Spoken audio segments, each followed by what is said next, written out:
कि हम लोग सुन लेते हैं, इस कान से सुनते उस कान से निकाल देते हैं, उस पर अमल नहीं करते।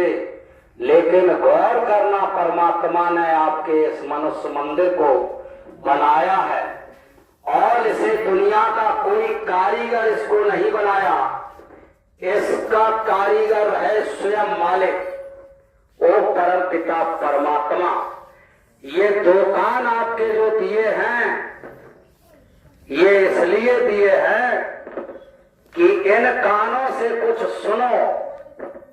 और ये इतना बड़ा मंदिर है, इसमें लॉक करने की भी व्यवस्था है। अच्छा जो शब्द जीवन का कल्याण कर सके, इस कान से सुन लो, तो उसे इस कान से निकालो नहीं, उसे अंदर ले लो। और जो आपके कान का नहीं है, उसे इस कान से सुनो और इस कान से निकाल दो। और जो अंदर ले लोगे आप, कोई शब्द को अपने खजाने में लॉक कर लेते हो, जैसे आप कमाई करते हो और कमाई जो आपको मिलती है, लगाने की जरूरत क्यों पड़ी इस वर्तमान समय में? आपने देखा होगा कि कोई दूर दराज से कोई संत लाल पीला नीला कलर का हम लोग लाते थे। कोई गांव के बाहर एक मंदिर बनवाया करते थे, उस पर महात्मा जी को रख दिया करते थे और वो भजन साधना करते थे, सत्संग सुनाते थे। लेकिन उनके कुछ ऐसे कृत्यों ने, ऐसे उन्होंने कार्य कर दिए कि जिससे लाल तिलक से इस जीवात्माओं का विश्वास उठने लगा। लाल कपड़े वाले ने ऐसा कृत्य कर दिया कि उस पर विश्वास हटने लगा। तिलकधारी ने ऐसा कार्य कर दिया कि उस पर विश्वास हटने लगा। गुरु महाराज ने देखा, उस परम पिता मालिक ने देखा कि अरे जब समधर्म से दुनिया का विश्वास हटता जा रहा है, तो धर्म का कोई नाम लेने वाला इस संसार में नहीं बचेगा। तो गुरु महाराज ने इस बगीचे को लगाया और लगाने के बाद उन्होंने लाल पीला नीला कोई ऐसा कलर नहीं बताया जिससे समाज उन पर कोई अंगली उठा दे तो आपके घर में एक खद्दर का बोरा जो होता है, जो खुजलाता है गर्मी में सर्दी में, उस बोरे को गुरु महाराज ने अपने शिष्यों को पहरा दिया।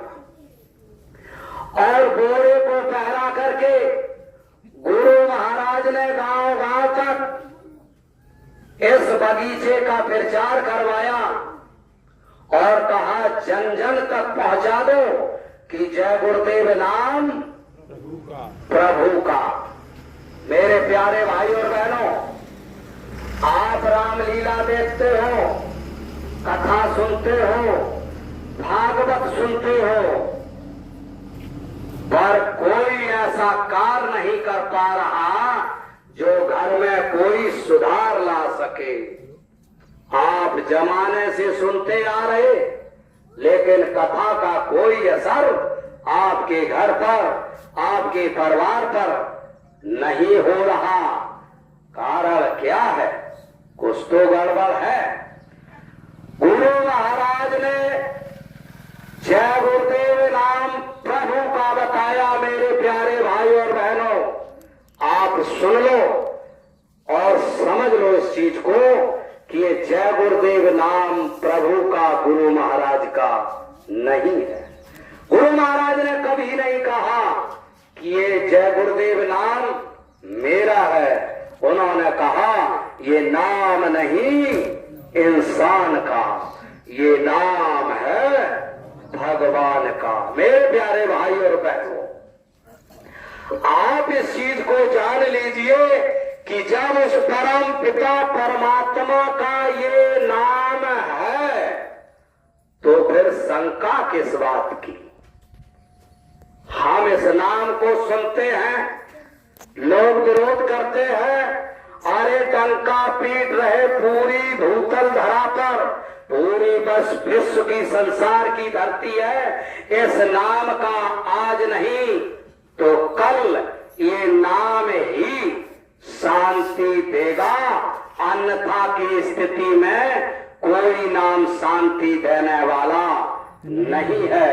गुरु महाराज ने नहीं कहा कि ये किसी इंसान का नाम है, और नाम किसका है? भगवान का। मेरे प्यारे भाई और बहनों, नए पुराने नौजवान इस चीज को गांठ में बांध लेना कि ये काम नहीं इंसान का, ये काम किसका है? परमात्मा का।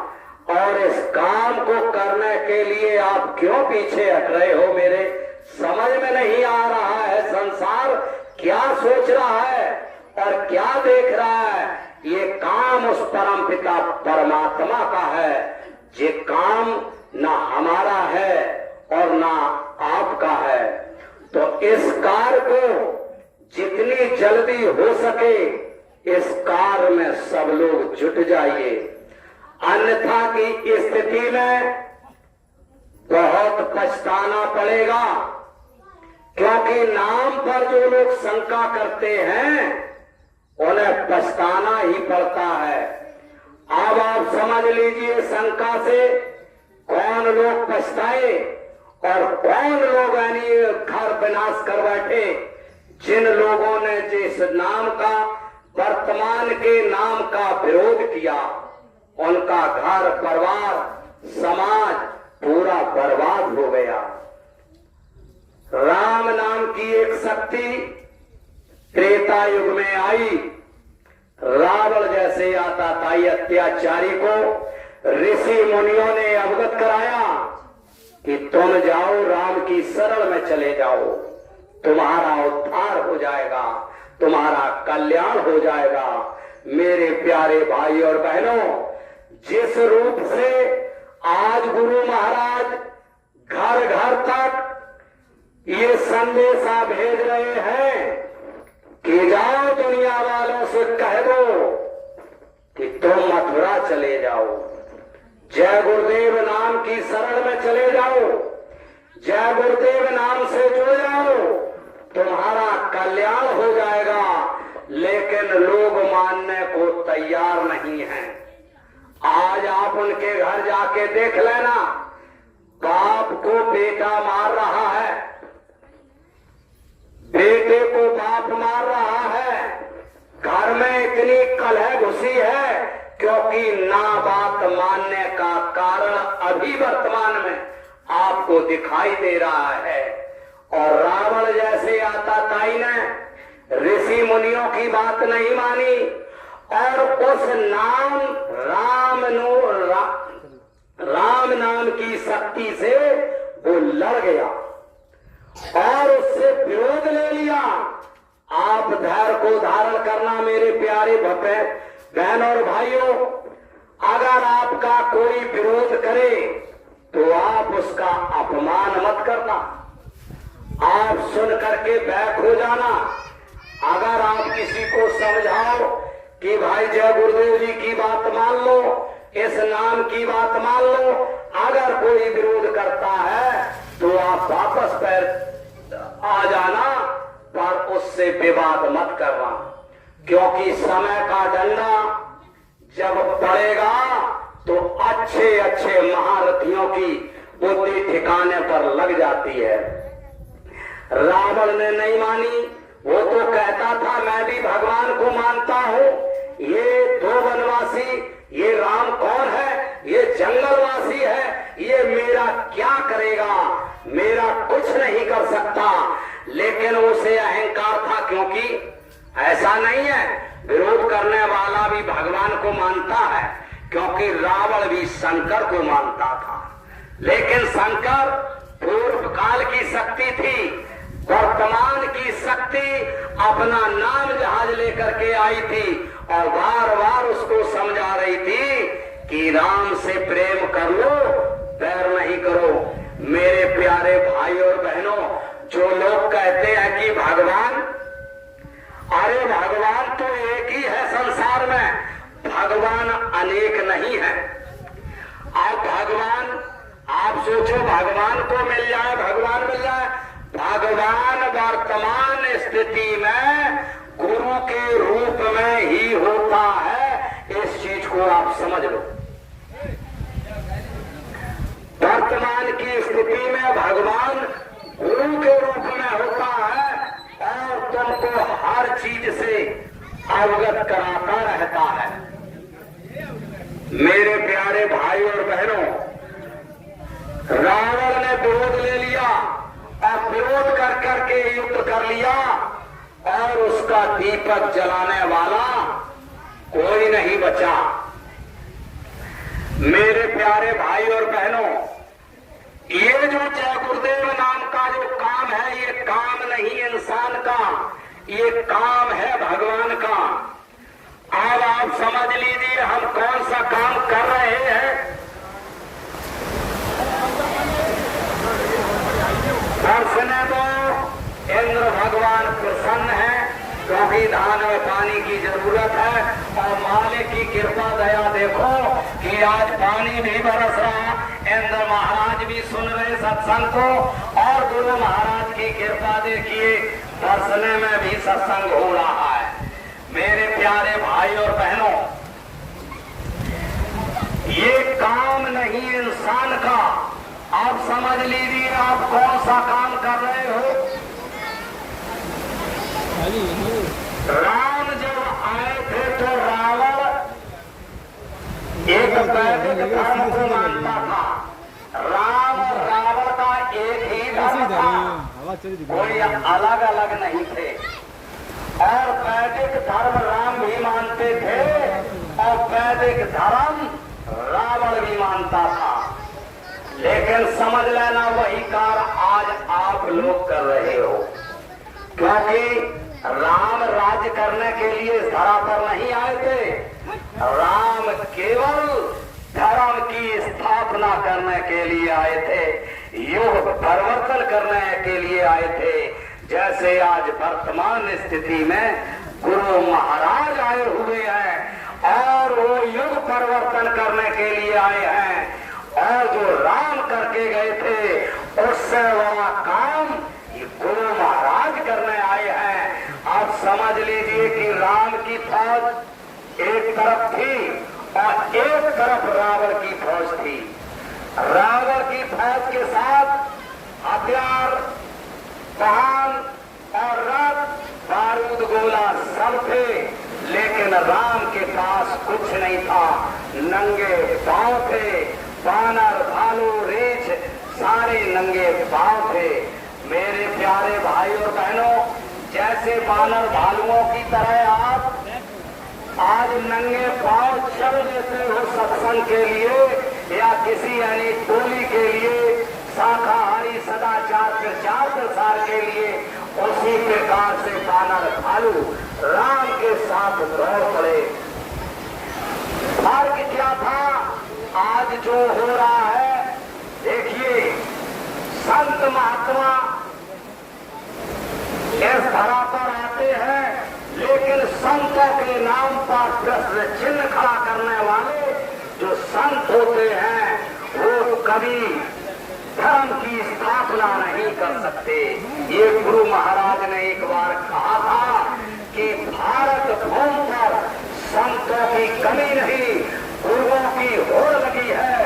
लेकिन गुरु गलिन गुरु फिरे, गुरु कोई कर ले और धरिया लुटिया बेच के सबरी हमको दो। आज गुरु कितने, एक गुरु की महिमा इतनी होती है जो धर्म की स्थापना करते थे। आज गुरु महाराज ने बानर भालू क्या थे? शाकाहारी थे। मेरे प्यारे भाई और बहनों, आज युद्ध जो हो रहा है, आज धर्म युद्ध, धर्म की स्थापना के लिए लोग कहते हैं कि धर्म खतरे में है। तो धर्म खतरे में है तो धर्म को बचाएगा कौन? धर्म की स्थापना कौन करेगा? इस चीज को आप जान लीजिए। राम का चोला पहन करके आप चिल्लाओगे धर्म की स्थापना हम करेंगे, तो आपसे ये होने वाला नहीं। क्योंकि राम की जितनी फौज थी उतनी शाकाहारी थी, वैदिक धर्म को मानता था, मानते थे सॉरी। और रावण भी जितनी फौज थी 1 लाख पुत्र 1.25 लाख नाती और बाकी की फौज भाग तो कोई गिनती नहीं। मेरे प्यारे भाई और बहनों, आप समझ लीजिए जितनी फौज उसकी थी टोटल मांसाहारी थी। आज जितने भी हमारे गुरु प्रेमी भाई बहन हैं, गुरु महाराज कहते हैं सबसे पहले आपको धर्म युद्ध अपने घर से लड़ना है। एक तरफ घर के अंदर बड़ा भाई मांसाहारी है, छोटा भाई गुरु महाराज की शरण में चला गया तो शाकाहारी हो गया। तो समझ लीजिए सनातन को वो भी मानता है और सनातन को आप भी मानते हो। अब आप समझ लीजिए कि अब धर्म युद्ध तो आपका, राम और रावण का युद्ध आपके घर में हो गया। मेरे प्यारे भाई और बहनों, कंदमूल साग सब्जी खा करके राम की फौज ने उस रावण आताताई अत्याचारी पर विजय को प्राप्त किया और धर्म युद्ध को जीत लिया। माताएं बहनें शांति का सहयोग दें। यदि थोड़ी बहुत इधर आ रही है तो थोड़े इधर और बढ़ जाओ, आगे आगे हल्का हल्का। अब आप समझ लीजिए आपके गांव में धर्म युद्ध की स्थापना हो रही है। गुरु महाराज ने धर्म युद्ध, गुरु महाराज ने क्या कहा कि कलयुग में सत्ययुग आएगा और कलयुग में कलयुग जाएगा। अब समझ लीजिए कलयुग में सत्ययुग कौन लाएगा? जय गुरुदेव। और समझ लीजिए सत्ययुग की नींव तो गुरु महाराज ने आपके घर से डाल दी। आपके घर में सत्ययुग की नींव पड़ चुकी है। अब समझ पाओ या ना समझ पाओ, क्योंकि ये जय गुरुदेव नाम परमात्मा का है, ये काम नहीं इंसान का। अब इस कार्य को करने के लिए गुरु महाराज ने आपके घर में नींव डाल दी। अब आप क्या बन गए? राम भक्त। क्या बन गए? राम भक्त। और राम भक्त जब आप बन गए तो आपका युद्ध किससे होगा? रावण से। और रावण कौन है? अब आप समझ सकते हो कि रावण कौन है। जो किसी जानवर को खा जाए, किसी बहन बेटी को कुदृष्टि डाले, दूसरे का धन हो जाए। रावण क्या, रावण के अंदर क्या थे? दूसरे की स्त्री अपनी स्त्री, दूसरे का धन, आगे बढ़ जाओ सामने। सुंदर जो भी वस्तु है अपनी वस्तु है। ये रावण का काम था। और आज आप समझ लो कि आज हमारे घर में रावण एक बैठा है। हर घर में रावण बैठा है। और रावण से लड़ना कैसे है? अब आपको शाकाहारी बनना होगा। और शाकाहारी बनोगे तो रावण से आप युद्ध जीत पाओगे। अब राम को मानने वाले लोग वो कहते तो हम हैं कि हम राम भक्त हैं, लेकिन नहीं, राम भक्त के रूप में हनुमान जी राम भक्त थे और शुद्ध शाकाहारी थे। राम काज के लिए द्रोणागिर चले गए। आज गुरु महाराज हमको औरैया से आपकी धरती पर भेज रहे हैं, तो ये द्रोणागिर की यात्रा है, आप समझ लीजिए। और रास्ते में रावण ने भी चाल माया चल दी और काल ने हमको भेज दिया बीच में राम भक्त के रास्ते में रोड़ा डालने के लिए। आपके रास्ते में राम भक्त बन करके रोड़ा डालने आ रहे हैं जो रावण के सहपाठी है, जो मांस मदरा अंडा दारू सेवन करने वाले जितने भी व्यक्ति हैं वो रावण का कार्य कर रहे हैं। और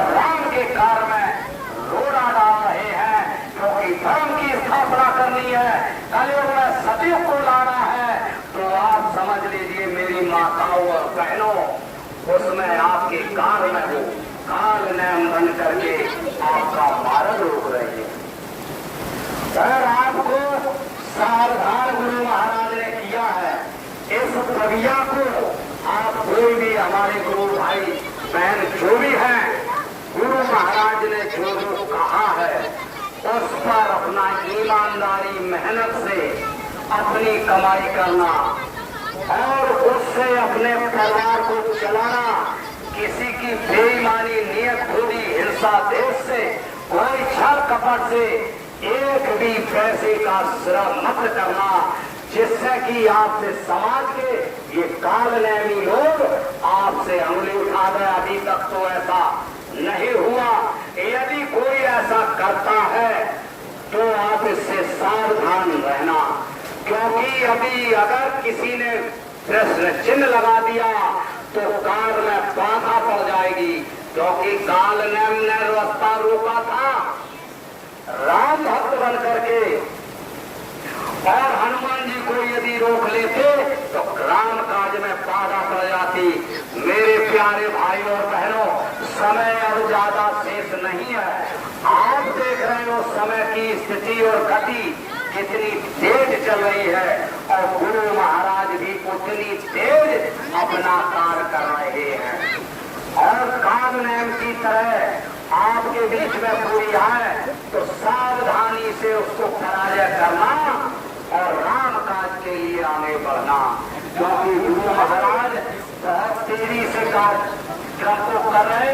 और कलयुग में गुरु महाराज ने आपने सुना होगा कि एक यज्ञ काशी में, एक यज्ञ अयोध्या में, एक यज्ञ अहमदाबाद में, और चौथे यज्ञ की उन्होंने घोषणा की है कि चौथा यज्ञ हम करेंगे और 1 साल पहले उसकी घोषणा कर देंगे, और सतयुग लगने की तारीख उस यज्ञ में हम बतलाएंगे। अब आप बताइए कि गुरु महाराज ने कितने साफ शब्दों में आपको सचेत किया है, और नाम पर शंका, नाम पर तो कभी शंका मत करना, ये तो आप इस चीज को नोट कर लो, मन में ठान लो, ये नाम नहीं इंसान का, ये नाम है भगवान का, ये काम नहीं इंसान का, ये काम है भगवान का। इस कार में जरा सी चूक नहीं करना, समय मिले इस कार को जितनी तन मन धन से, क्योंकि सेवा से धरती पर सब कुछ धरा का धरा रह जाएगा, कोई लेके आ नहीं जाएगा। आपसे जो सेवा ली जा रही वो किस कार के लिए ली जा रही आपको नहीं पता हो सकता है। ये कार कोई छोटा मोटा कार नहीं है, ये विश्व का परिवर्तन होना है।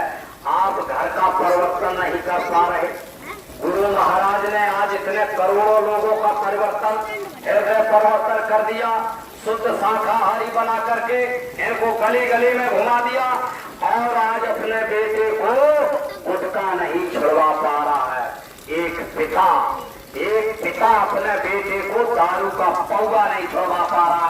माताएं जी जाती हैं सत्संग में और कहने लगती, अरे बहना तुम्हारी तो उनने छोड़ दी, मेरे वालों पौवा पिए लगो, हमारे वालों को पौवा पिए लगो। आप बताइए, अब बाकी दारू न माँ छोड़वा पा रही, न बाप छोड़वा पा रहा, न भाई छोड़वा पा रहा, न पत्नी छोड़वा पा रही, न रिश्तेदार छोड़वा पा रहे, न पूरा समाज छोड़वा पा रहा है। पूरी डॉक्टर वैज्ञानिक तकनीकी लगी है, और दारू और सरकारें, दारू बताओ, दारू के ठेके सरकारें खुलवा रही हैं। बताइए क्या ये सर्वोत्तर कर देंगे या इनसे धर्म की स्थापना हो जाएगी? ना, रावण की लंका में दारू पीती थी और राम के घर में गंगा जल बिकता था। मेरे प्यारे भाई और बहनों, आप राम काज के लिए आए हो, और राम काज को पूर्णता तन मन धन से बानर भालू की तरह लग जाओ, माया में मत फंसना। आप सोचो कि नहीं घर हवेली मकान, अरे ये जितना है उतना काफी है। ये कितने दिन की उम्र रह गई? 60 बरस की उम्र है, 60 वर्ष में बचपना चला गया, 20 साल कमाए, 40 में बुढ़ापा लग गया। ले लो, कितने घर बनवाओगे आप? एक घर है काफी है। दाल रोटी परमात्मा दे रहा है ईमानदारी मेहनत से। मेरे प्यारे भाई बहनों, अब आप समझ लीजिए और समझ लीजिए, आज जो आप सत्संग सुन रहे हो ये गुरु महाराज की कितनी बड़ी कृपा है। आप सौभाग्यशाली हो, निरोगी हो, आप गुरु महाराज के कार्यक्रम को सुनने आए हो, ये बड़े सौभाग्य की बात है। देव दीप तले अंधेरा बना रहता है, दीप अंधेरा नीचे रहता और दीपक उजाला करता दूर दराज से लोग। हम देखो कहां से आ गए, गुरु महाराज की कृपा और गांव के लोग अभी नहीं आ पाए। ये क्या है? गुरु महाराज की कृपा। ये मनुष्य का शरीर ऐसे नहीं मिला।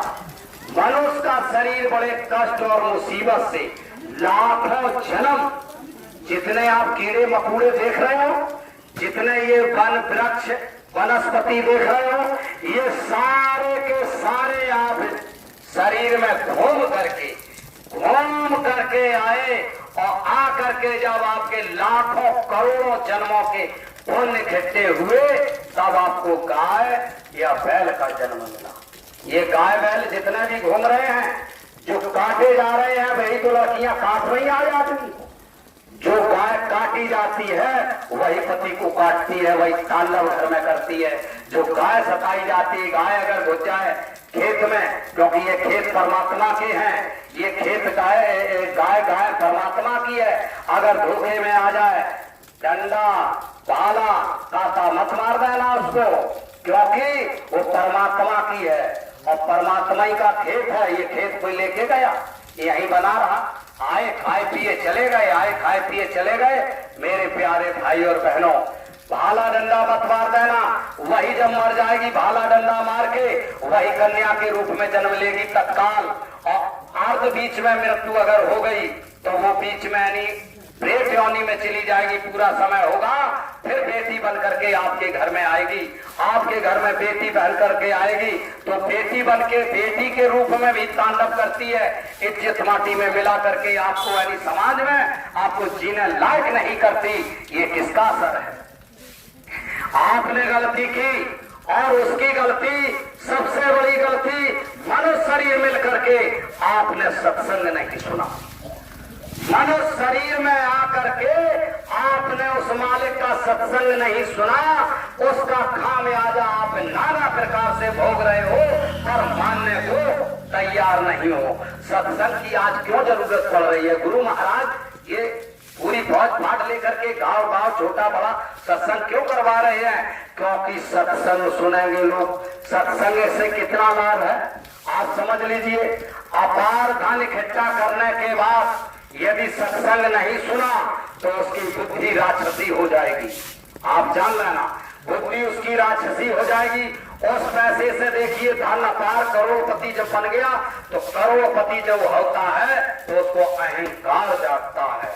अहंकार जागेगा, उस पैसे से वो लड़ाई झगड़ा करवाएगा, उल्टे सीधे काम करवाएगा और फिर कुदृष्टि समाज पर डालेगा।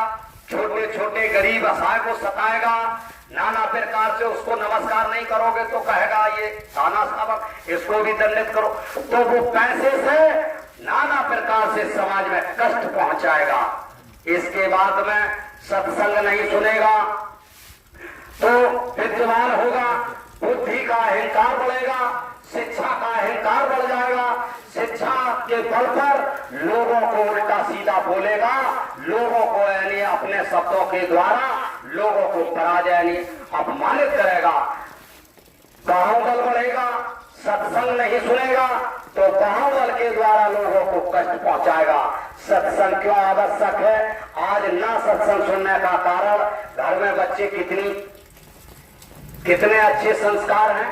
सत्संग ना सुनने का कारण पिता से बाप, बेटा पिता से कोई शुद्ध भाषा नहीं बोलता, उल्टी सीधी भाषा का प्रयोग करता है, अपमान करता है, चाचा ताऊ का अपमान करता है, बड़े छोटे का अपमान करता है। सत्संग ना सुनने का कारण, सत्संग अगर सुनोगे तो अच्छी बुद्धि आएगी, विवेक आएगा, माँ बाप का सम्मान करेंगे बच्चे और माँ बाप का सम्मान करेंगे, चरित्रवान बनेंगे, चरित्रवान बनेंगे तो देश का अच्छा निर्माण करेंगे। देश का जब अच्छा निर्माण करेंगे तो पूरे संसार में उनका, उनके गांव का, उनके माता पिता का, उनके देश का, पूरे विश्व में नाम होगा। मेरे प्यारे भाई और बहनों, सत्संग इसलिए बहुत जरूरी है। सत्संग जो लोग नहीं सुनते, आज उनके घर की दशा देख लो।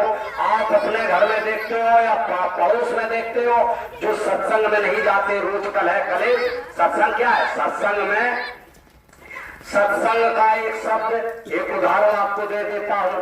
गुरु महाराज कहते थे, एक राजा था, एक राजा था और राजा ने एक कार्यक्रम करवाया, एक आयोजन करवाया बड़ा, और दूर देश से जितने उसके राजा महाराजा थे सबको निमंत्रण दिया और निमंत्रण दे करके आयोजन रखा। आयोजन में क्या था? जो विश्व लेवल की नृत्यांगना थी, नृत्य करने वाली अप्सरा, उसको आमंत्रण किया, उसको बुलाया। और अपने गुरुजी को भी, जब कोई कार्यक्रम करता है तो आदमी अपने गुरु भाइयों को या गुरुजी को आमंत्रण करता, तो अपने गुरुजी को भी बुला लिया। और गुरुजी को सारी, गुरुजी के पास धन और संपत्ति की तो उन्हें जरूरत नहीं, वो तो साधना में ले। गुरुजी को असरपी दे दी कि भाई कार्यक्रम हो तो इन नृत्य कलाकारों को दे देना थोड़ा थोड़ा। अब इधर कार्यक्रम जब चलता रहा, शब्द को समझना, शब्द से परिवर्तन होता है, बाकी का किसी से नहीं। इधर कार्यक्रम चलता रहा, अद्र रात्र में क्या हुआ कि जो बाधक था, ढोलक बाधक, उसको नींद आने लगी। नींद जब आने लगी तो जो नर्तंगी थी उसको लगा कि अरे अगर इसकी पलक झपक गई और यदि नृत्य में कोई गड़बड़ी हो गई तो राजा ठहरा तो ये तो यानी फांसी दे देगा, सुबह फांसी देगा। तो उसने एकदम ही एक दोहा बोला। देखिए शब्द कितने यानी विशाल होते हैं, शब्द कैसे संकेत करते। उसने एक दोहा बोला, आधी गई आधी में आधी जाए, एक फलक के कारण यों ही दोष लगाए। यानी आधी तो खत्म हो गई रात, अब आधी में आधी जा रही है, और अगर तेरी पलक झपक गई तो हमारे नृत्य में दोष लग जाएगा और सुबह सबको फांसी चढ़ा दिया जाएगा। ऐसे जैसे शब्द कहा, वहां जितनी समाज बैठी हुई थी एकदम तंग रह गई। गुरुजी ने क्या काम किया? सारी असरपियां थी उस नर्तकी को दे दी और हाथ जोड़ करके प्रणाम करने लगे। राजा चौंक गए, अरे गुरु महाराज को क्या हो गया? उधर उनकी बेटी जवान बैठी हुई थी, आसन ग्रहण किए, सारा जेवर जस्ता जितना पहने थी उसने उतारा, टोटल यानी नर्तकी को दे दिया। इधर क्या हुआ? उनका बेटा था जो भी सोने चांदी के हीरे मोती के आभूषण पहने था, पूरे उतारे और उसको दे दिए और प्रणाम करने लगा। सबके सब प्रणाम करने लगे। राजा चौंक गया। राजा ने देखा, अरे ये क्या हो गया?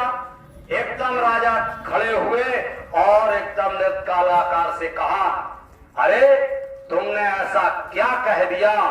इन सबको आपने मोहित कर दिया, ऐसा क्या कहा? तो एकदम गुरुजी ने कहा, रुको राजन, ये इसको कुछ मत कहो, ये हमारी गुरु है। बोले ये हमारी गुरु है? बोले राजा बोला, अरे ये आप गुरुजी क्या कह रहे? बोले अरे हाँ, इसके एक दोहे ने मेरे तीसरे नेत्र को खोल दिया। इसने मुझसे संकेत में कहा दोहे के माध्यम से कि अरे गुरुजी, आप पूरी जिंदगी साधना जंगल में करते रहे और आपकी आधी उम्र बीत गई, अब आधी जो बची है, शब्द पर ध्यान देना, में मुझ पर नहीं, क्योंकि शब्द हृदय को बदलते हैं, हृदय परिवर्तन करते हैं। कि आपकी पूरी उम्र बीत गई साधना करते करते और आप इस नृतंगी का आधी उम्र बीतने के बाद आप इसका नृत्य देखने यहाँ चले आए हैं? जब आपको साधना का फल प्राप्त होने वाला था तब आप इधर इसके चक्कर में भटक गए। राजन, मैं इसको प्रणाम करता हूं और मैं अपनी साधना के लिए पुनः वापस जाता हूं। इसको आप कुछ मत करें। इधर क्या हुआ? जवान बेटी ने उत्तर दिया कि अरे पिताजी, ये दंड का पात्र नहीं, ये तो वरदान का पात्र है। अरे आप क्या समझते हो? आप राजा हो, आपको दिखाई नहीं देता हमारी उम्र 20 से 25-30 हो गई और आपको ये दिखाई नहीं दे रहा कि हम अपनी बेटी का विवाह कब करेंगे। इसने मुझे, इस दोहे ने मुझे संकेत कर दिया, मुझे रोक दिया। मैं आज रात्र को तुम्हारे महावत के साथ भाग करके और तुम्हारे कुल कलंक लगाने वाली थी, लेकिन इस दोहे ने मुझे सावधान कर दिया कि हे बेटी, आधी बीत गई, आधी में आधी चली गई। अरे आज नहीं तो कल तेरा पिता कहीं ना कहीं तेरा विवाह कर देगा। ऐसा गलत कदम मत उठा लेना जिससे तेरे पिता के कुल में कोई दाग लग जाए। इसने, ये तो मेरी गुरु है, इसने मुझे सावधान कर दिया। अब इधर क्या हुआ? बेटा बोला, अरे पिताजी, इस दोहे ने मेरे अंतरात्मा को जगा दिया। मैं आज आपको, आपके सिपाहियों को साथ में लेकर के आपका कत्ल करने वाला था, क्योंकि आप इतने विरक्त हो गए, आप इतने बूढ़े हो गए, आप राजपाट छोड़ ही नहीं रहे। राजपाट मुझे नहीं मिलना चाहिए था, लेकिन आज मेरी प्लानिंग थी कि मैं आपको आज कत्ल करके और कल मैं कुर्सी पर बैठने वाला था, लेकिन इस एक दोहे ने मुझे सावधान कर दिया कि अरे मूर्ख, तू अपने पिता का आज कत्ल कर देगा तो आज नहीं तो कल तेरा पिता मर जाएगा, तो ये राजपाट तेरा ही हो जाएगा, तो अपने सर पर ये खून का इल्जाम क्यों लेगा। तो मेरे प्यारे भाई और बहनों, राजा को एकदम समझ में आया। राजा ने एकदम लड़की को प्रणाम किया और कहा, अपने आप को तत्काल डिसीजन लिया और कहा, मैं तुम्हें तत्काल राजपाट देता हूं, आज से राजा तुमको नियुक्त करता हूं। और बेटी से कहा, तुम खड़ी हो जाओ, इस सभा में नाना भाग के राजा और भूप बैठे हुए हैं, इनमें अपने योग्य वर चुन लो और उससे तुम विवाह कर लो। अब जब इतने सब परिवर्तन और राजा एकदम वैराग्य की ओर भगवान भजन के लिए चल पड़ा, अब लड़की ने देखा कि अरे, जब एक दोहे ने, मेरे एक शब्द ने इतने लोगों का हृदय परिवर्तन कर दिया, तो मैं कितनी अभागी हूं कि दुनिया के ऐसे माया जाल में पड़ करके और दुनिया को यानी नाच नचाते नचते दिखाती रहती हूं। तो मैं भी यानी अब मेरा जो शेष समय है, जब सारे के सारे बदल गए तो हम क्यों ना बदल जाएं। उसने भी वहीं पर संन्यास लिया और लेकर के भगवान का यानी स्मरण किया और किसी गुरु जी की शरण में जाकर के नाम दीक्षा लेकर के और अपने जीवन को सार्थक बनाया। मेरे प्यारे भाइयों और बहनों, सत्संग इसलिए गांव गांव गुरु महाराज लगा रहे हैं कि आपका एक शब्द से हृदय परिवर्तन हो जाए। तो मेरे प्यारे भाइयों बहनों, गुरु महाराज सुनाया करते थे कि एक गांव में सत्संग हो रहा था। सत्संग हो रहा था तो एक क्या हुआ कि दूध तो सभी लोग काट देते हैं आजकल, क्योंकि पैसे की होड़ चल रही है कि हम पड़ोसी से करोड़पति बन जाएं। पैसे के चक्कर में दूध कटता हो गया। जब दूधिया दूध लेने आता था तो पड़ोसी जो बहन थी, क्या नाम है, दूध जो लेने आते थे, तो जो बेटी उनकी थी दूधिया की, तो वो क्या करती थी, जग में पानी लाती थी, जग में पानी लाती थी, और जैसे ही ऐसे जब पकड़ाया वो सीधा ऐसे डुबा देते थे और बस वहां से पलट के ऐसे भर लेते थे, दे देते थे। इधर क्या हुआ, सत्संग चल रहा था, ऐसे का सत्संग चल रहा, कोई माता जी जा रही हो, पता लगा वही बहन जी निकल रही, तो सत्संग के मुख से जो बट्टा बोल रहे थे उनके मुख से निकला कि जो जैसा करेगा वो वैसा भरेगा। वो देवी के दिमाग में सेट हो गया, बोले हमसे तो पिताजी बड़ा अनर्थ करवाते हैं, रोज एक मग्गा यानी दूध के चक्कर में पानी मिलवा देते और पानी का दंड हमको मिलेगा तो ये भोगना पड़ेगा। अब भोगना पड़ेगा तो उन्होंने क्या काम किया, एक मन में दृढ़ कर लिया कि आज के बाद हम पानी नहीं देंगे। अब दूधिया जब दूध लेने आया तो उन्होंने मग्गा मांगा, मग्गा बेटी ने खाली पकड़ा दिया, तो पिताजी ने देखा कि खाली है, आज तो 50 रुपए का नुकसान होगा, तो उन्होंने कहा अरे बेटी देखो इसमें मिट्टी लगी है, क्योंकि हो सकता है भूल गई हो बेटी। लेकिन उन्होंने क्या काम किया, बेटी ने क्या काम किया, अपनी चुनरी से और उसमें जो पानी लगा था बूंदें बांधी, साफ कर दी और दे दिया। पिताजी को अंदर अंदर क्रोध आ रहा, बोले अरे बेटी देख ठीक से साफ नहीं हुआ। उन्होंने फिर दोबारा लिया, फिर साफ कर दिया। इधर क्या हुआ कि बेटी को गुस्से में तिलमिला गए और दूधिया को पेड़ दूध नापना पड़ा। सत्संग की वाणी को समझ लेना कि सत्संग एक शब्द से पूरा घर समाज देश परिवर्तन कर देता है। अब इधर क्या हुआ कि अब संजा हुई, संजा को कहा इधर आओ कि तुमने पानी क्यों नहीं दिया। बोले आज के बाद दत्ता हम पानी आपको नहीं देंगे। बोले क्यों। बोले वो गुरुदेव जी के चेला आए थे, सत्संग दे रहे थे और जा कह रहे थे जो जैसा करेगा वो वैसा भरेगा, इस पानी का दंड हमको मिलेगा तो हम इस दंड को भोग नहीं पाएंगे। हम क्यों दंड भोगेंगे, हम आज के बाद पानी नहीं देंगे। बोले अच्छा। बोले देखते हैं वो गुरुदेव जी वाले क्या करते हैं, हम तुझे देखते हैं कि तेरा कर्म क्या करता है। मन में ठान लिया कि हम ऐसी जगह तेरा विवाह करेंगे जो तुझे यानी एक दाना फूटी कौड़ी नसीब नहीं होगी। बोले ठीक है। इधर क्या हुआ कि उस राज्य का राजा मर गया और राजा मर गया। राजा का जो लड़का था महाराज, पहले कानून था राजा के लड़का को राजा बनाया जाता, राजा का लड़के का राज तिलक कर दिया। अब राजा का लड़का नया था, अब उसने देखा कि हमारे राज्य की व्यवस्था कैसी है, इस व्यवस्था को पता किया जाए गुप्त रूप से। तो उसने कहा भाई हो सकता है रिश्वतखोर मेरे हो, आपका काम बनता हो, कॉलोनी मिलती हो, आपको मिलने नहीं देगा। झूठ बोल रहे, उनका तो घर बना है। तो अब रिश्वतखोर मेरे उन्हें मंत्री यानी सही रिपोर्ट नहीं देंगे, तो चलो खुद लेते हैं खबर। तो भिखारी का वेश धारण किया और अपने गुप्त दरवाजे से राजा रात्रि को विश्राम किए और सुबह गुप्त गेट से निकले। किसी को अता पता नहीं, बड़ी बड़ी जटाएं झंगा मूंछ दाढ़ी रखा के और निकल पड़े।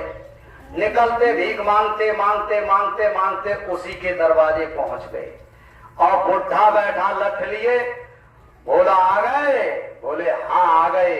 बोले भिक्षा दो। उनने की भिक्षा तुम्हें ऐसी देंगे जिंदगी भर याद करोगे। तो बोले अच्छा महाराज जो दोगे स्वीकार है मुझे। तो कहा मैं तुमको यानी अन्न दान नहीं, मैं कन्यादान दे रहा हूं, जाओ मेरी बेटी को ले जाओ और इसे स्वीकार करो। तो बोले जो आदेश आपका। उस बेटी को ले लिया। अब बेटी दान कर दी भिखारी को, क्योंकि उसके कर्म का उसको यानी वो फल उसको देना था कि जहां दर दर भीख तू भी मांगेगी तब तुझे मेरी याद आएगी कि मेरा पिता सही कह रहा था। इधर क्या हुआ, राजा साहब धीरे धीरे धीरे धीरे अपनी दिन काटा और दिन काट करके रात्रि में गुप्त गेट से घुसे और अपने महल में पहुंच गए। सुबह दरबार लगाया और दरबार लगाने के बाद में उन्होंने घोषणा करवा दी कि फला गांव के फलाने सिंह की बेटी के साथ में फला तारीख में राजा साहब का स्वयंवर हो रहा है और पूरे नगर में ये घोषणा कर दो और सबको आमंत्रण कर दो। अब जब यानी आमंत्रण की खबर हुई तो चारों तरफ फैली। अब उस दूधिया के पास में जब खबर पहुंची, क्या फलाने की बेटी या बेटी तो हमारी है, तो इस राजा के पास कैसे पहुंच गई। अब बड़ा चक्कर में तो राजा साहब ने आदेश किया और उनके पिता को बुलवाया, कहा आप कन्यादान लो। तो बोले अरे सरकार हमने तो भिखारी, बोले मैं ही तो था, मैं ही भिखारी था। तो मेरे प्यारे भाई और बहनों, सत्संग का एक शब्द एक बेटी ने मन में प्रण कर लिया और उसको यानी एक गरीब से अमीर एक रानी बना दिया। तो आप इस सत्संग के कोई भी शब्द को आप यानी ये मत समझ लेना कि ये कहानी है, किस्सा है। सत्संग इसीलिए होता है, सत्संग में कोई आपको कुछ देने नहीं आता, केवल गुरु महाराज के बताए हुए वचन आप तक पहुंचाने का गुरु महाराज प्रयास कर रहे हैं। मेरे प्यारे भाई और बहनों, इस तरीके से ये धर्म युद्ध जो चल रहा है, आज आपके घर में युद्ध है सबसे बड़ा। और गुरु महाराज ने कहा कलयुग में सतयुग आएगा और सतयुग कलयुग में कलयुग जाएगा। आप जितने जो लोग हैं गुरु महाराज से जुड़ गए, आप समझ लीजिए कि आप सतयुग में अगवानी के लिए आप तैयार हो। आप किसी आयोजन के लिए पहले से तैयारी करते हो, गुरु महाराज को वो तारीख भी पता है, वो डेट भी पता है, वो दिन भी पता है और उसके लिए आप सब लोगों को तैयार कर रहे हैं। और इस काम के लिए हम आप सब लोग और चिंता, आप चिंता छोड़ो, चिंतन करो, गुरु महाराज का चिंतन करो। आपकी हर समस्या का समाधान मैं इस गुरु महाराज के मंच से बोल रहा हूँ। आप यदि चिंता न करके यदि चिंतन करने लगेंगे तो आपकी हर समस्या का समाधान गुरु महाराज कर देंगे। ये मैं गारंटी ले रहा हूँ। ये गुरु महाराज के वचन है, मेरे नहीं है। गुरु महाराज ने एक बार नहीं कहा, लाखों बार कहा कि आप मथुरा कभी भी आना, आपका कितना अर्जेंट काम हो आप यानी चले आना, आपके पास पैसे भी ना हो, आप मन में ठान लेना कि मुझे मथुरा जाना है। उस समय आपके लिए पैसे का प्रबंध होगा और आप केवल मन बनाइए। अब आप समझ लीजिए, कर्म तो करोगे तभी काम बनेगा, कर्म नहीं करोगे तो कुछ नहीं होगा।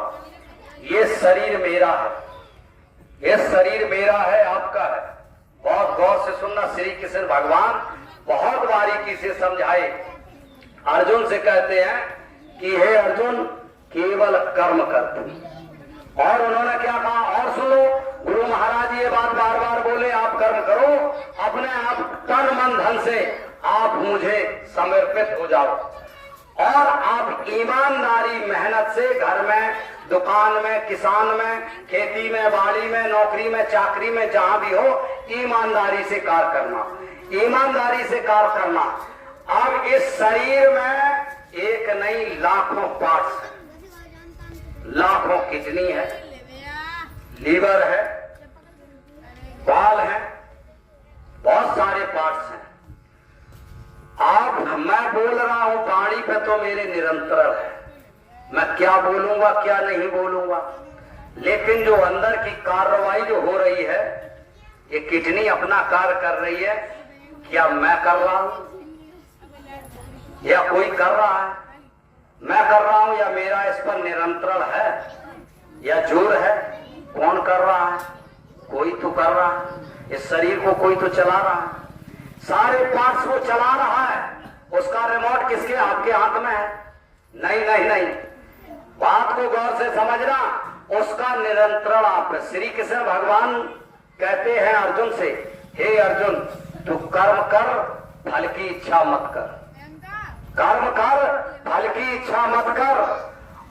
तेरे हाथ में केवल कर्म है, कर्म का निर्णय तू ले और निरंतर तेरे हाथ में है। अब कर्म कौन सा, चाहे तुम अच्छा कर लो या बुरा कर लो, और फल के मालिक हम हैं। मेरे प्यारे भाई और बहनों, आप जो भी कर्म करो, आपने ये धान लगाया है 3-4 महीना पहले आपने लगाया, फसल आपको मिलेगी 6 महीने बाद।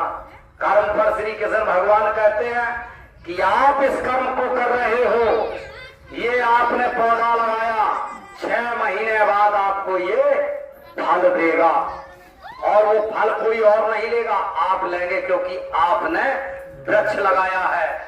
तो कर्म रूपी जो फल, मेरे बात को गौर से समझ लेना, कर्म रूपी जो वृक्ष, जो बीज आप बो रहे हो, अच्छा और बुरा, ये काम नहीं, ये काम नहीं इंसान का, ये भी कर्म है, ये काम नहीं इंसान का, ये काम है भगवान का। जो आप कर्म रूपी बीज आप बो रहे हो, तो आज नहीं तो कल अच्छा बोओगे तो उसका फल आपको अच्छा ही मिलेगा, और बुरा करोगे तो बुरा ही मिलेगा। अब बीज बोया बुरा, अब भले अच्छा रहे हो अच्छा, ये कभी विधाता के नियम में नहीं है, क्योंकि रिश्वत तुम्हारी दरोगा जी लेंगे, छोड़ देंगे कत्ल पर, लेकिन वहां रिश्वत नहीं चलती है। मेरे प्यारे भाई और बहनों, आप इस शरीर को समझ लो, आपको कोई साधारण शरीर ऐसे नहीं मिला। दीन दयाल बिरत संभारी, और नाथ मन संकट भारी। अब आप बहनी रामायण में, रामचरितमानस में गोस्वामी जी लिखते हैं कि ये जो संपुट बोलते हो, दोहा बोलते हो, दीन दयाल बिरत संभारी, हरो नाथ मम संकट भारी। आपको कोई कष्ट इस समय है? कोई माताओं बहनों को कोई कष्ट है? नहीं।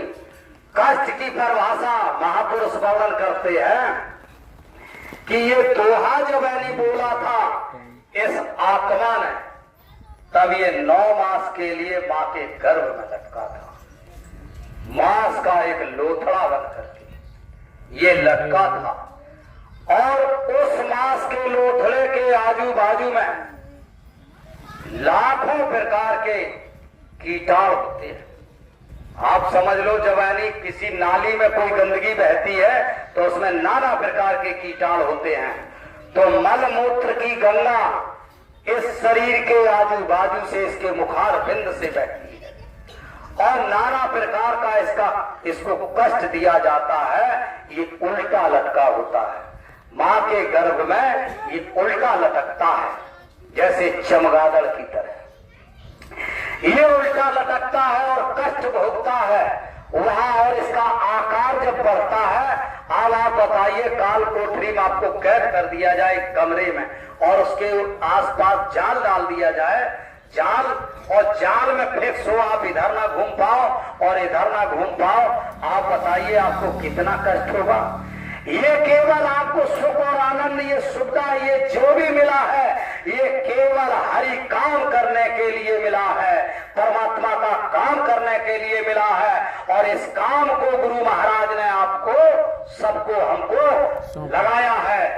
ये देह जो मिली है, ये देह मानी तू देह, जल के हो जाएगी खाक तो कौन कहेगा देह।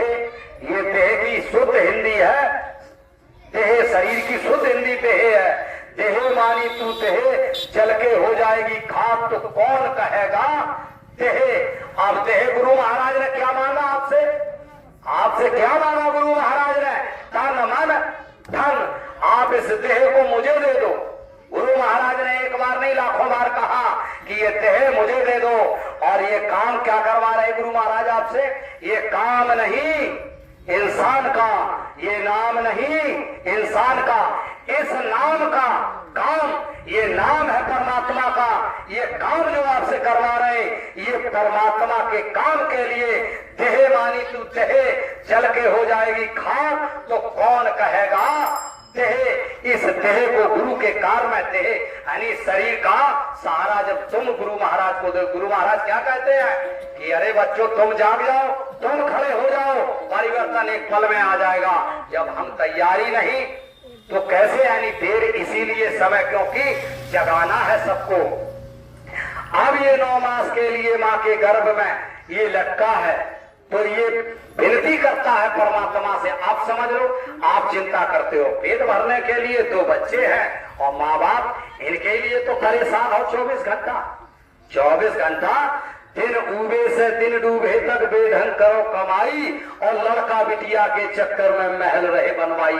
सब कुछ परेशान, इतने परेशान कि दिन और रात मेहनत करते हैं। और माँ के गर्भ में जब आपको परमात्मा ने भेजा अपने काम के लिए, तो बताइए क्या आप यहाँ कमा के धर गए या पेट में कमा के लाए हो कि आपको भोजन मिल रहा है? उसकी भोजन की व्यवस्था देखिए, परमात्मा की भोजन की व्यवस्था देखिए। मुख से तो खाना नहीं खाता है जी, उस समय मुख से कोई नहीं कुछ मिलता है। नाभि के द्वारा जो माता खाती है उसका तत्व कुछ परमात्मा आपके अंदर भेजता है और आपकी परवरिश करता है। अब आप उसके काम के लिए डगमगा रहे हो, आप उसके कार्य के लिए कितनी सोच विचार में लगे रहते हो दिन और रात, और वो परमात्मा तुम्हारी व्यवस्था कितनी अच्छी करे। आपके मुख से भोजन नहीं पहुंच रहा है और आपके शरीर का वो निर्माण कर रहा है, आपको अच्छा बना रहा है, सुंदर बना रहा है। सुंदर शरीर, सुंदर रूप, सब कुछ, बुद्धिमान बुद्धि, सब कुछ आपके उस अंदर ही अंदर निर्माण कर रहा है। क्या कोई कारीगर लगा है आपको बनाने में? नहीं, परमात्मा लगा है, भगवान बना रहा है आपको, आपका निर्माण करता है। जब आपका आकार पूरा बढ़ जाता है और अब आपका शरीर हिलने और डुलने के योग्य नहीं रहता है, अब उसमें आपको और कष्ट और पीड़ा मिलने लगती है, क्योंकि आकार आपका पूरा बन के तैयार हो गया। अब आप और ज्यादा परेशान होते हैं। तो गोस्वामी जी लिखते हैं आगे रामचरितमानस में, अब की कृपा करो भांति और सब तज भजन करे दिन राति। हे प्रभु, हे दीनानाथ, हे परम पिता परमात्मा, क्योंकि देखिए अब आप ऐसे समझ लीजिए, परमात्मा आपको इस शरीर में कभी दिखाई नहीं देगा और ना वो इस शरीर में है। वो है तो आपको गुरु के रूप में आएगा। आप इस चीज को नोट कर लेना, आप सर्च कर लेना, जान लेना कि ईश्वर जो है वो आपको, जिसने आपकी रचना की है, वो इस शरीर में चाहोगे कि इस शरीर में वो दर्शन दे दे, कभी नहीं दे सकता। पूरे 1 नहीं, लाख करोड़ जन्म आप बिता देना, आपको इस शरीर में नेत्रों से कभी दर्शन नहीं देगा। और उस समय आत्मा और परमात्मा का संवाद होता है, क्योंकि ये तो पिता का शरीर है, पिता के द्वारा इस शरीर का निर्माण हुआ माता पिता का। जैसा माता पिता का शरीर वैसा तुमको मिल गया, लेकिन परमात्मा और आत्मा दोनों एक रूप है। दोनों गुरु महाराज आपको अंतर में उस परम पिता परमात्मा का दर्शन करवाते हैं। कहते हैं इन कानों से नहीं सुनाई देगी उसकी आवाज। माँ के गर्भ में जब थे, जब वो बोल रहा था, आप सुन रहे थे, आप बोल रहे थे, वो सुन रहा था, तो इन कानों से नहीं, वो कान से जो गुरु महाराज आपको अंतर में बताते हैं, उन नेत्र से वो दर्शन आपको दे रहा था, आप उसका दर्शन कर रहे थे। पर इन नेत्र से नहीं, अंदर के नेत्र से आप दर्शन कर रहे थे। और उसी नेत्र से गुरु महाराज कहते हैं कि जब आप साधना करोगे तो आप उसी नेत्र को, उसी परमात्मा को, उसी स्वरूप को, उसी रूप को आप अंदर के नेत्र से उसका आप दर्शन कर लेंगे, जो आपका गुप्त नेत्र है। तो मेरे प्यारे भाई और बहनों, भगवान कहता है कि हम तुमको यहाँ से आजाद कर देंगे। आजाद करने के बाद आप क्या करोगे जाके? मेरे प्यारे भाई और बहनों, हर का भजन पेट का धंधा। देखिए पहले शब्द क्या आता है? हरि का भजन। हर का भजन पेट का धंधा। जो ना नर करे वो बिल्कुल अंधा। हरि का भजन पहले जरूरी है, और इस शरीर को अगर आपको जीवित रखना है, इसको चलाना है, तो इसके लिए धंधा भी जरूरी है।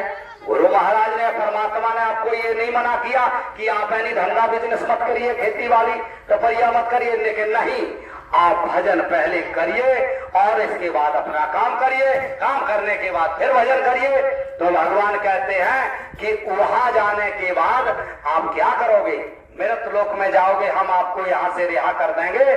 तो कहते हैं कि प्रभु अब की कृपा करो वह भांति, और सब तज भजन करे दिन राती। आपने माँ के गर्भ में दिन और रात भजन करने का वादा कर दिया, दिन और रात का। और गुरु महाराज ने आपसे कहा केवल 1 घंटा कर लो, 1 घंटा केवल भजन कर लो। चलो भाई 24 घंटा आप काम नहीं कर सकते तो 1 घंटा कर लो, और 1 घंटा भजन। भजन आप सोचो कि हम बैठ के ही करें, ऐसा नहीं है। जब आप ध्यान से, मन से, तन लगा करके आप सत्संग सुन रहे हैं, आपकी भजन की तो सीढ़ी अंदर चल ही रही है। ये जो नवज जैसी चल रही है, आप चाहो तो नवज की तरह आप चिंतन करते रहो अंदर से, क्योंकि अंदर एक कान भी है, आंख भी है, उससे आप रूप भी देखते रहो और भजन भी करते रहो और चिंतन भी करते रहो। मेरे प्यारे भाई और बहनों, अब भगवान जब यहाँ से रिहा कर देते हैं और यहाँ पर जब हम लोग आते हैं, तो देखिए आकर के क्या किया कि आसमान से बूंद गिरी, जल ढावर पानी, जीव जिए माया लिप्तानी। अब यहाँ आकर के हम तत्काल माया के छाया में पड़ गए, और माया की छाया में पड़ने के बाद हम चाचा ताऊ काका तेरे मेरे सेरे के चक्कर में पूरे इसी में व्यक्त हो गए, उस चीज को भूल गए। अब उस चीज को परमात्मा ने देखिए हाल पर्दा डाल दिया, उन नेत्रों को बंद किया तत्काल। जब हम आए तो अंधकार दिखाई दिया और चिल्लाने चीखने लगे, कहां कहां कहां, हे प्रभु कहां डाल दिया, क्योंकि यहाँ अंधकार दिखाई दिया। जो झलक में ईश्वर की देख रहा था, उस परम पिता परमात्मा का जो दर्शन कर रहा था, वो एकदम लिप्त हो गया, एकदम पर्दा पड़ गया। और पर्दा जब पड़ गया तो वो सीन जो थी वो एकदम अंधकार में लुप्त हो गई और ये संसार दिखाई देने लगा। तो देखिए माताएं बहनें कितनी चालाक होती हैं कि शहद चटा देती हैं। जो शहद वो बच्चा पेट में माँ के गर्भ में जो नाभि के द्वारा रस मिलता था उसको मीठा, देखिए कितना, उतना ही एकदम मीठा गरम जैसा उसको चाहिए वैसा वो पान कर रहा था।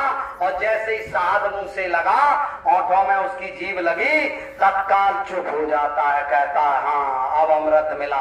और जो दीप एकदम जला देती हैं माता जी, तो उस बच्चे की टकटकी दीप पर चली जाती है, क्योंकि वही दिव्य ज्योति जो गुरु महाराज आपको अंतर में बताते हैं, वही दिव्य ज्योति को वो देख रहा था, वही एकदम समझ करके उसकी टकटकी उस दिव्य ज्योति पर लग जाती है, एकदम चुप हो जाता है। और कोई थाली बजा देती है, कोई तवा बजा देती है। जो अंतर में मालिक बतलाते हैं गुरु महाराज, घंटा और शंख लगाड़े सारंगी का कही, वो जो धुननी वो खन खन की सुनता है तो उसको आभास होने लगता है कि हाँ नहीं नहीं नहीं वो आवाज आ रही है। मेरे प्यारे भाई और बहनों, गुरु महाराज आप देखिए उस मालिक की रचना देखिए। जब आप बहनी आ गए इस धरती पर, अब अंदर का भोजन बंद, उसने बिल्कुल बंद कर दिया। अब इस खून, इस शरीर में खून ही तो दौड़ता है, खून और पानी दौड़ रहा है, और खून का तत्काल वो परमात्मा बैठा बैठा यानी क्षीर सागर में, जिसको यानी परमात्मा को कहते हैं कि वो क्षीर सागर में पालन करता बैठा है, तत्काल वहां से बटन दबाता है और खून को बना करके दूध एकदम नहीं दूध बना करके माँ के आंचल में भेज देता है। और बच्चा देखिए ना उतना ज्यादा ठंडा, ना ज्यादा गर्म, ना ज्यादा, जितनी उसको ऊर्जावान चाहिए। और दुनिया में कोई भोजन, कोई रस आप खोज लेना, सर्च कर लेना, माँ के दूध जैसा शक्तिशाली कोई भी खाने का पदार्थ नहीं बना जो बच्चे के लिए उस समय परमात्मा माँ के आंचल में दूध बना करके भेजता है। अब आप समझ लीजिए। और आप चिंता करते हो कि ये नहीं वो नहीं। अरे मालिक ने जब ठेका ले रखा है कि तुम केवल अपना काम करो, बाकी का नहीं, तो मेरे प्यारे भाई और बहनों,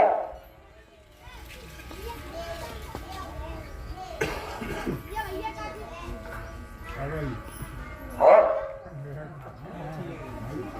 तो मेरे प्यारे भाई और बहनों, तो देखिए इस तरीके से अब हम ज्यों ज्यों बढ़े माँ का आंचल का दूध, जब हमको माताजी, पिताजी, चाचा, दाऊ, घर वाले, रिश्तेदार, कोई बिस्कुट चुनाने लगा, कोई कुछ खवाने लगा, और धीरे धीरे धीरे धीरे परमात्मा आपके दांतों का निर्माण करने लगा। आपके दांतों का निर्माण किया और माँ का दूध अपने आप सुखा दिया, क्योंकि अब आप संसारी पदार्थ खाने के योग हो गए। और धीरे धीरे, और देखिए छोटे ही बहते आपके ऊपर बोझा लाद दिया माया ने। बोझा कौन सा लाद दिया?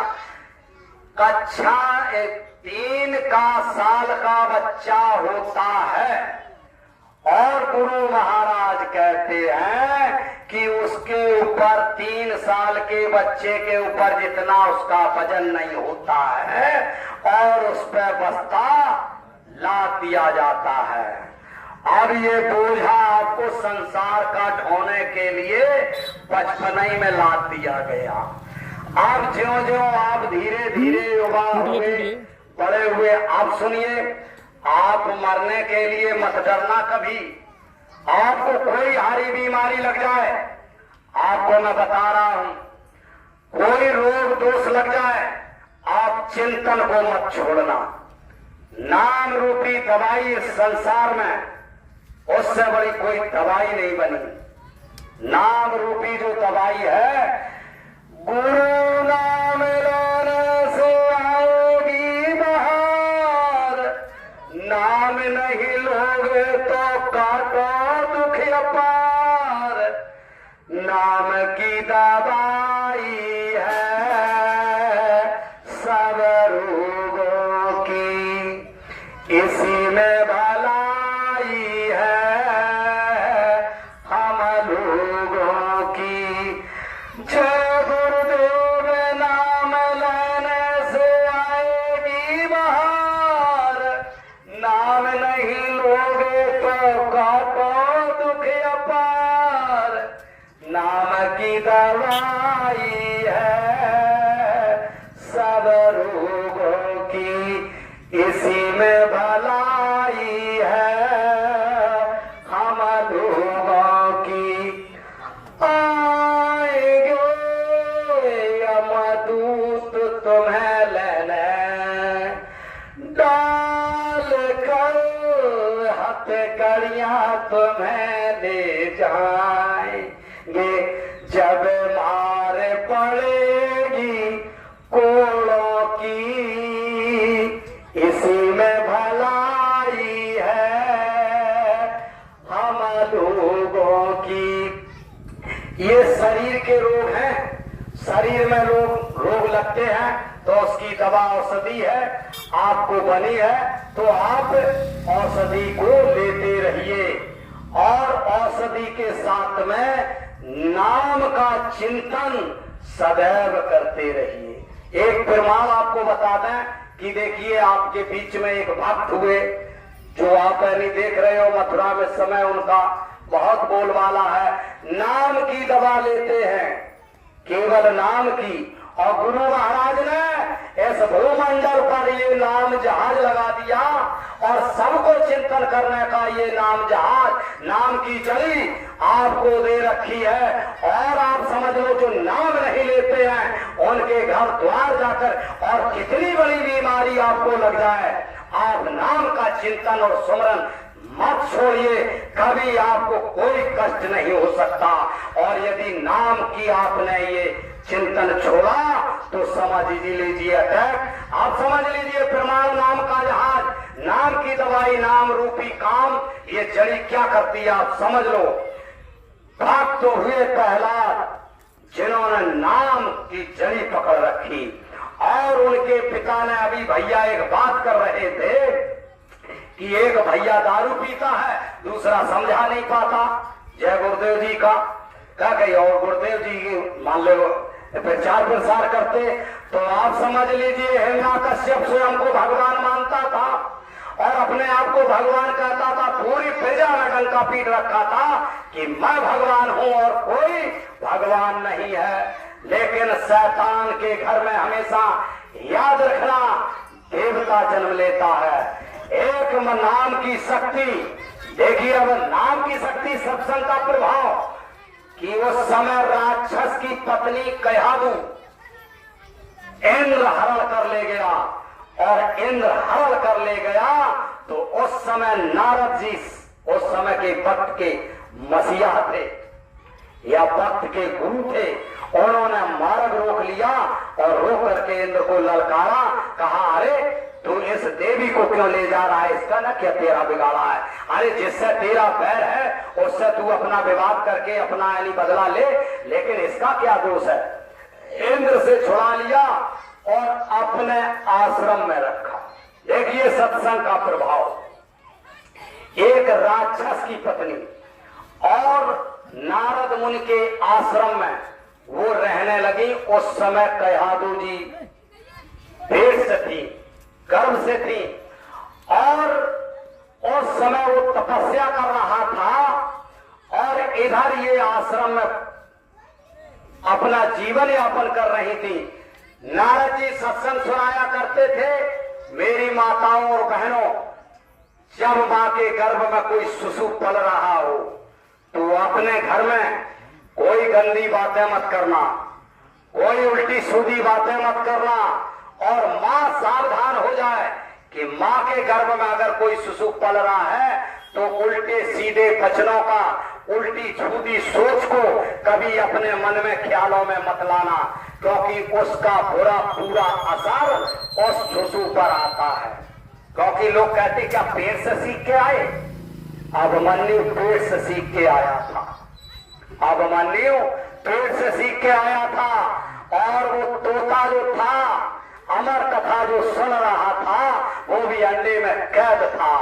तो देखिए मेरी माताओं और बहनों, मेरे प्यारे भाई और बहनों, आप कयाधु जी यानी नारद जी के आश्रम में सत्संग सुना करती थी और सत्संग की रोज पूजा पाठ किया करती थी, और उसका असर उस बेटे पर इतना पड़ा कि एक राक्षस का बेटा जिसको पूरी प्रजा भगवान मान रही, और उस बेटे ने अपने पिता को भगवान मानने से इनकार कर दिया, अपने पिता का विरोध कर दिया, और सत्संग का इतना प्रभाव उस हरि के नाम का पड़ा कि वो बचपन से हरि नाम जपने लगा, और हरि नाम की जो यानी जड़ी थी अपने खुद बांटी, और जिस गुरु से वो पढ़ता था, और उनको क्योंकि गुरु तनख्वाह लेते थे राक्षस की, तो राक्षस की भाषा पढ़ाते थे, राक्षस की भाषा, लेकिन वो इतना प्रभावशाली नाम था,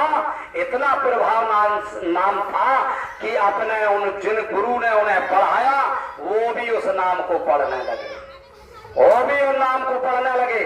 और नाम की धुनी, मैं ये दावा करता हूं गुरु महाराज ने, दुनिया की कोई शक्ति आप पर आक्रमण करे, आप नाम को मत छोड़ना, नाम जहाज के साथ आप पड़े रहना, चिंतन करते रहना।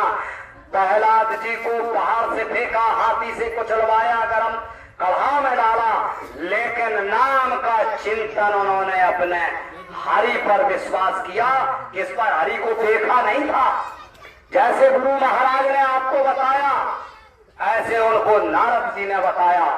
हरि को देखा नहीं गुरु महाराज, अभी जो भी अपनी साधना कर ले, हरि को देख ले।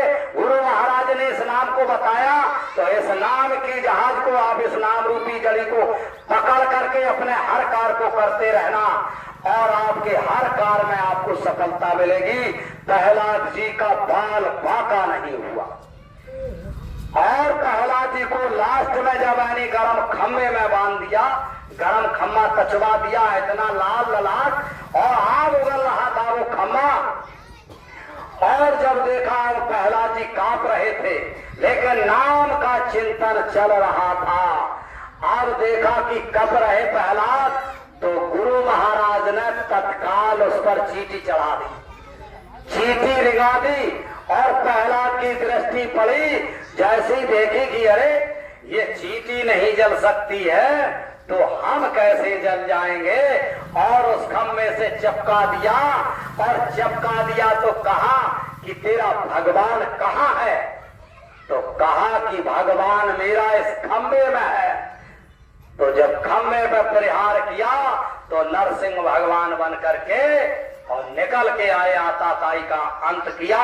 मेरे प्यारे भाई और बहनों, आज घर घर में रावण आताताई प्रवेश कर चुके हैं। एक ही एक नाम नौका है, जो कि आप जय गुरुदेव नाम का चिंतन अपने घर में करते रहिए और धुनी और भजन कीर्तन साधना शाम का सब काम काज करके प्रार्थना जरूर करें।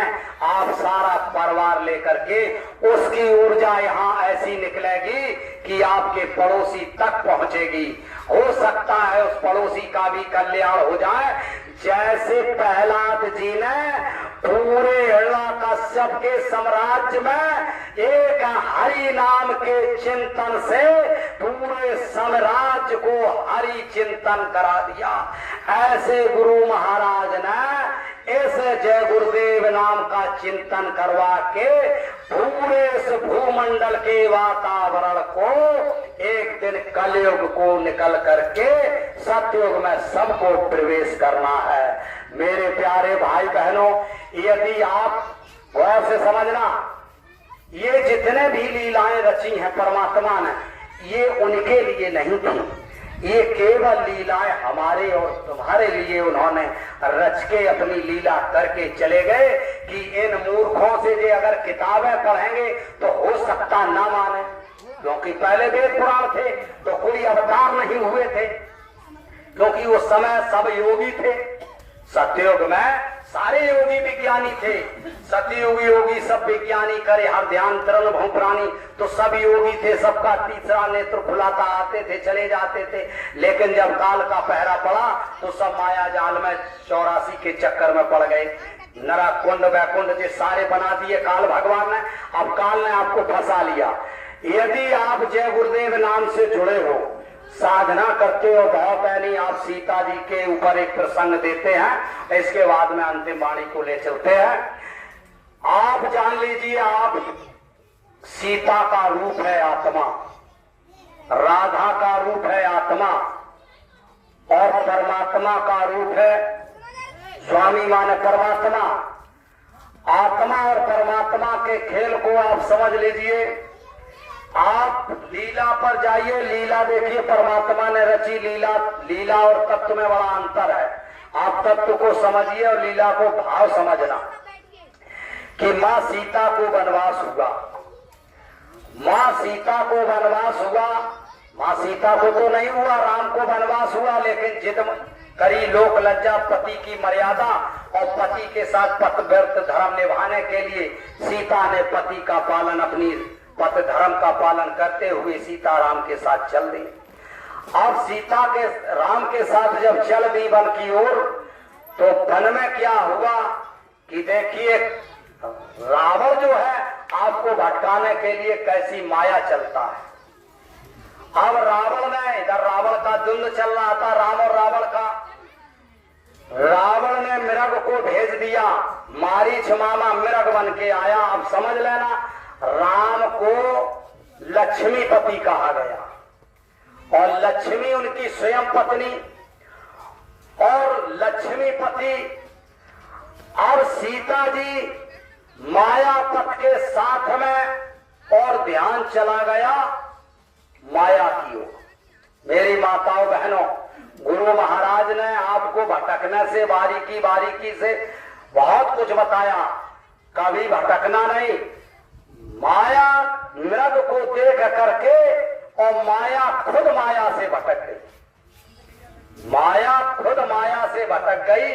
सीता जी ने मृग सोने का देखा और एकदम मोह जागृत हो गया कि आह कितना सुंदर ये मृग है, इसको तो अयोध्या ले जाएंगे, इसको हम अयोध्या ले जाएंगे, और ये मेरे महल में जब खेलेगा तो मेरे महल की शोभा कितनी सुंदर होगी। देखिए, गौर करना माताओं और बहनों शब्दों पर। अब इधर क्या हुआ, अब भगवान राम तो अंतर्यामी थे। अब गुरु महाराज को कोई जाता है, क्योंकि महापुरुष अपना राज खोलते थोड़ा ना, वो तो गुप्त रखते हैं। उनकी शरण में जो आए समझ पाए तो समझ ले, और नहीं तो कोई बात नहीं। साधना करोगे समझ जाओगे, साधना नहीं करोगे भटक जाओगे। अब भगवान राम ने देखा, अब जोर करने लगी कि हमें तो प्रभु ये मृग चाहिए, ये मृग हमको चाहिए। तो राम ने नाना प्रकार से समझाने का प्रयास किया, लेकिन देवियां अगर यानी जिद पे अड़ जाएं तो विधाता उतर आए, फिर वो किसी की नहीं सुनती। क्योंकि शास्त्र भी कहते बाल हट राज हट तिरिया। अब अगर तिरिया हट पकड़ गई तो फिर क्या होगा ये तो विधाता जाने। अब सीता जी हट पकड़ गई और वह मृग के पीछे पड़ गई। भगवान बोले कि अब लक्ष्मण, माया तो माया देख के भटक गई, लेकिन लक्ष्मण जी जीवाचार थे, आत्माओं के आचार थे लक्ष्मण जी। भाव को समझना, क्योंकि आत्माओं के गुरु थे लक्ष्मण। अब राम जी कहते हैं लक्ष्मण जी से कि हे लक्ष्मण, आप आत्माओं के जीवाचार हो, शेष हो, आप गुरु हो आत्माओं के। अब इस आत्मा रूपी सीता को आप संभालना, क्योंकि अब ये माया देख करके माया पथ में शंका कर गई। आप यदि किसी लोभ लालच के कारण में समझ लेना, आप जितने भी हमारे गुरु भाई हैं, नए पुराने जो भी, आप गुरु महाराज की शरण में हो, और गुरु महाराज ने जो कहा उस पर अमल करना। किसी लोभ लालच या किसी के चक्कर में आप कभी गुरु महाराज को मत छोड़ देना, गुरु महाराज को मत त्याग देना, नहीं तो हरण होते देर नहीं लगेगा। अब लक्ष्मण जी से राम कहते हैं कि हे लक्ष्मण भैया, अब इस माया के द्वारा हरण होना निश्चित है, क्योंकि इन्होंने परमात्मा का परित्याग कर दिया। क्योंकि जबर जोर कर दिया कि नहीं नहीं, ये मुझे हिरण चाहिए, आप इस हिरण को लाइए, क्योंकि आप इस हिरण को लाइए और अब ये हमारा त्याग कर रही हैं। आप समझना, भाव को समझना। सीता परमात्मा का त्याग कर रही हैं और माया के पीछे माया पथ को दौड़ा रही हैं। समझ लेना, आप यदि माया के चक्कर में मायापति का यदि आपने त्याग कर दिया तो अब आपका हरण निश्चित है। लक्ष्मण जी से कहते, हे लक्ष्मण, अब आप सीता की देखरेख करना, इस जीवात्मा रूपी सीता को आप इसकी रक्षा करना, क्योंकि मेरा तो ये त्याग कर रही हैं, अब आप इसके रक्षक हो, आप इसकी संभाल करना। मेरे प्यारे भाई बहनों, माया के लिए भगवान का त्याग कर दिया, भगवान चल दिए हिरण के पीछे। अब लक्ष्मण जी वहां पर कुटिया की ड्यूटी देने लगे मां सीता के। अब सीता की देखरेख में लक्ष्मण जी लगे। अब इधर क्या हुआ, जब पीछा करते करते करते करते वो बहुत दूरी निकाल ले गया, तब मायापत ने देखा कि अब ये कब्जे में आने वाला नहीं है, तत्काल बाण छोड़ दिया। और जैसे ही बाण छोड़ा है कि माया ने अपनी माया चली, हाय लक्ष्मण हाय लक्ष्मण आवाज लगा दी। अब इधर यानी माया देखिए भटक गई, भगवान का परित्याग कर दिया, भगवान को बिसरा दिया और माया में फंस गई माया। अब इधर क्या हुआ, सीता जी ने हाल लक्ष्मण से कहा कि जाओ, तुम्हारे भैया को तुम्हारी आवश्यकता है, तुम्हारे भैया के ऊपर कोई संकट आन पड़ा। बोले संकट मोचन के ऊपर किस बात का संकट, अरे दुनिया में कोई उनको संकट में नहीं डाल सकता। अरे माता जी आप कैसी बात करती हो, एकदम सीता जी क्रोध में आ गई, बोले नहीं नहीं लक्ष्मण, मैं तुम्हारे भाव को भांप चुकी हूं कि तुम्हारी कुदृष्टि, तुम्हारा मन बदल रहा है और तुम अपने भाई की रक्षा ना करके और तुम मेरे पीछे पड़े हो। अब देखिए मेरे प्यारे भाई और बहनों, जो शिष्य हमारे गुरु भाई बहन हैं, जो भी यदि गुरु महाराज की नाना प्रकार से अगर कोई बुराई या कहीं कोई वार्ता कोई बकने लगते, लोग कहने लगते हैं मार नाम दुनिया के सब, यदि सुन करके उनके वचन सुन करके यदि गुरु का त्याग कर दिया तो आपको मुसीबत आने से कोई बचा नहीं सकता। ये लीलाएं ऐसे नहीं बनी, ये लीलाएं केवल हमारे ऊपर हैं, क्योंकि हम उन्हें देख करके, उन्हें पढ़ करके, उनके चरित्र को देख करके अपने आप को कितना संभाल सकते हैं और अपने जीवन को सार्थक बना सकते हैं। इसलिए ये लीलाएं उस पर पिता परमात्मा ने रची हैं। अब शेषानाग अवतार लक्ष्मण जी जीवाचार आत्माओं के गुरु, उन्होंने कहा माँ आप कैसा दोष लगा रही हो, ऐसा कोई भाव मेरा नहीं है जो आप मुझे यानी ऐसा दोष लगा रही। बोले नहीं नहीं, मेरा आदेश है कि आप यानी अपने भाई की रक्षा कीजिए। तो उन्होंने कहा मेरे थोड़ा शांत बच्चों, गुरु महाराज ने आपको वाणी में बांधा है, इस चीज को नोट कर लेना। ध्यान मूलम गुरु मूर्ति, पूजा मूलम गुरु पदम, मंत्र मूलम गुरु वाक्यम, मोक्ष मूलम गुरु कृपा। गुरु महाराज की एक एक वाणी मंत्र के समान है। आज लक्ष्मण जी ने अपने यानी मंत्र के तंत्र के द्वारा उस कुटिया के आसपास एक रेखा खींच दी और अपने वचनों में बांध दिया, माँ इस रेखा को आप पार मत करना और दुनिया की कोई महाशक्ति आपका बाल बांका नहीं कर सकती। मेरे प्यारे भाई और बहनों, गुरु महाराज ने जिस रेखा में आपको बांधा है, उस रेखा में बंध करके आप संसार के हर काम अपने करना, घर गृहस्थी के जो भी कार्य आपके हों, उन कार्यों को निपटाते हुए और गुरु वचनों में बंधते हुए और बंधे रहने पर अपनी गुरु आज्ञा का पालन करना। और यदि गुरु आज्ञा का आपने उल्लंघन किया, आप समझ लेना अब इधर क्या हुआ। लक्ष्मण जी तो चले गए भैया को देखने, अब इधर क्या हुआ आपके बीच में, क्योंकि भगवान का त्याग कर दिया, लालच में माया के भगवान को छोड़ दिया।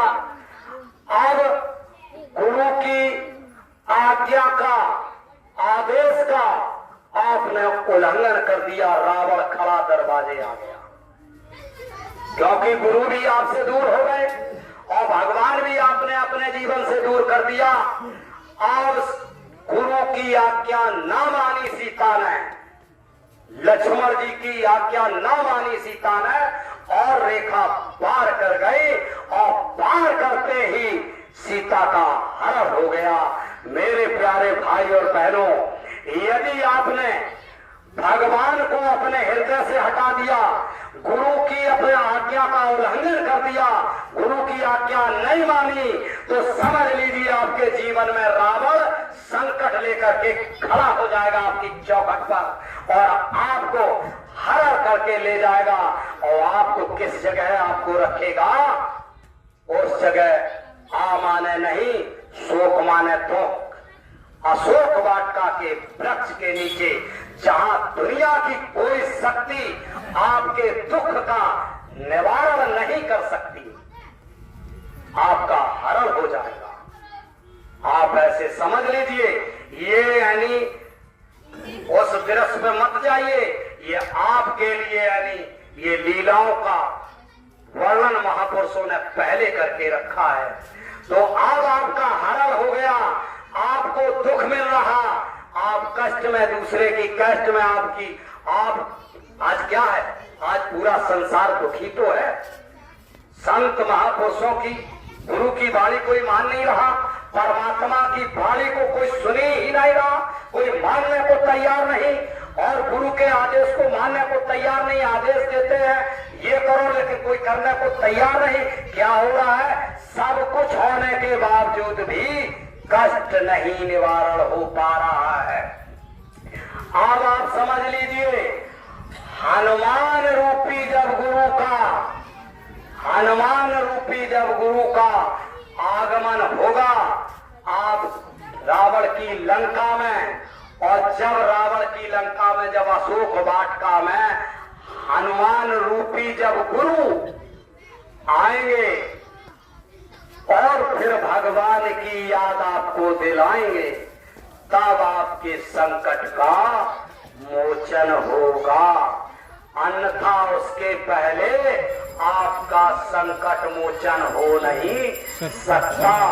जब यानी सीता जी के पास हनुमान जी मिले, तब यानी शंका सीता की निकली कि अब हमारी रक्षा होगी। तो मेरे प्यारे भाई बहनों, आपने अपना अमूल्य कीमती समय दिया और हमारा जीवन धन्य हुआ, आपका भी जीवन धन्य होगा। आप सभी लोग गुरु महाराज के बताए हुए मार्ग पर चलते रहो और अपने कार्य में निस और दिन लगे रहो। एक दिन जो आप सोचे हो वही आपका होगा। तो इसी बीच में हम अपनी वाणी को विराम देते हैं और सब लोग प्रेम से गुरु महाराज की आरती करेंगे। और जो भी आपको संगत से कभी आदेश मिले, उसका गुरु महाराज का आदेश समझ करके आप पालन करना। और आप ये सुख और दुख के लिए आप कभी मत घबराना कि गुरु महाराज के हम साथ में हैं, हमें ये कष्ट वो का, ये शरीर के कष्ट हैं। अंतरात्मा से गुरु महाराज का चिंतन करो तो शरीर में कष्ट रहेगा, लेकिन अंतरात्मा में आपको आनंद रहेगा। बोलिए जय गुरुदेव, जय गुरुदेव। नाम किसका? प्रभु का परम पावन नाम। ये नाम नहीं इंसान का, भगवान का, ये काम नहीं इंसान का, नाम है भगवान का। जय जय गुरुदेव। सब लोग खड़े हो जाएंगे और गुरु महाराज की आरती करेंगे।